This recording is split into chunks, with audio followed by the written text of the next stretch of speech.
नमस्कार दोस्तों। अग्निपथ योजना में बदलाव करने जा रही है मोदी सरकार। इस सवाल के जवाब में अधिकारी ने किया बड़ा दावा।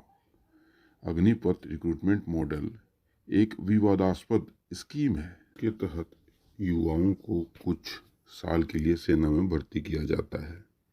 इसे 2 साल पहले पेश किया गया था, यानी सन 2022 में।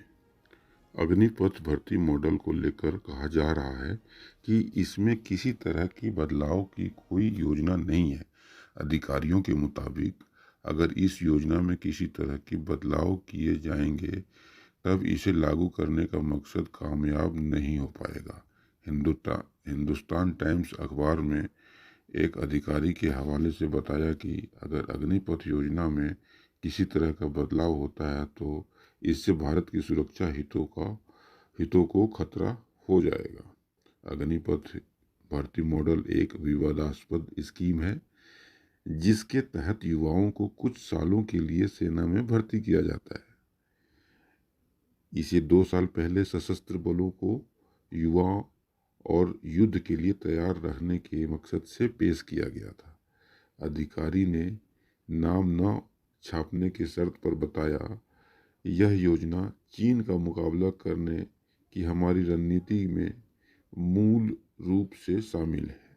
सेना को विवादित सीमा के साथ उन बीहर पहाड़ों में लड़ने के लिए युवाओं की दरकार है। हमारे पैदल सेना के सैनिकों की औसत आयु 29 साल है, लेकिन उन्हें 21 के करीब होने की आवश्यकता है। अग्निपथ स्कीम के तहत केवल 17 से 21 वर्ष के आयु के युवा, पुरुष और महिलाएं सेना में भर्ती होने योग्य हैं। अग्निपथ के तहत चुने गए सैनिकों में से 25% को अगले 15 साल तक नियमित सेवा में बनाए रखने का प्रावधान है। एक दूसरे अधिकारी ने अखबार में से यह कहा कि अग्निपथ योजना से पेंशन बिल में कटौती होगी। इसका मकसद सेना को चीनी बलों का मुकाबला करने के लिए तैयार रहना होगा। उन्होंने कहा, सैनिकों की औसत आयु कम करने के 2 ही तरीके हैं, अल्पकालीन भर्ती या भर्ती के द्वारा, जैसे कि हर जगह में और हमारी विशाल आबादी के साथ हमें इजराइल की तरह सेना में भर्ती होने की आवश्यकता नहीं है। इसलिए अग्निपथ के लिए अल्पकालीन भर्ती यह सुनिश्चित करने का तरीका है कि सेना में युवा सैनिक अपनी शारीरिक फिटनेस के चरम पर हों। यह राष्ट्रीय सुरक्षा का मामला है। एक अधिकारी ने बताया, हम बहुत स्पष्ट हैं कि यह योजना आवश्यक है।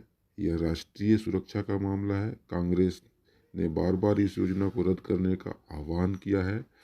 देश भर में युवाओं को इस भर्ती योजना का विरोध किया गया है। हरियाणा में आगामी विधानसभा चुनावों में यह योजना एक प्रमुख चुनावी मुद्दा बन गया है। पुराने भर्ती के तहत भर्ती किए गए सैनिक और स्वास्थ्य देखभाल के लिए और कैंटीन सुरक्षा सहित अन्य लाभों के साथ लगभग 20 वर्षों तक सेना में सेवा देते हैं, लेकिन अग्निपथ योजना के तहत 4 साल बाद सेवा से मुक्त होने के बाद अग्निवीर किसी भी लाभ के हकदार नहीं होंगे। वहीं एक दूसरे समाचार पत्र के हवाले से जानकारी मिलकर सामने आ रही है कि 25% से बढ़ा करके इनकी संख्या 50% तक किए जाने की उम्मीद लगाई जा रही है। इसकी सिफारिश डिफेंस हेडक्वार्टर में भेज दी गई है। अब अगर ये 50% की हिस्सेदारी हो जाती है तो इससे अग्निवीरों को मनोबल में खासा उत्साह बढ़ेगा। देखते हैं सरकार इसके ऊपर में क्या फैसला लेती है। तब तक के लिए जय हिंद, जय भारत।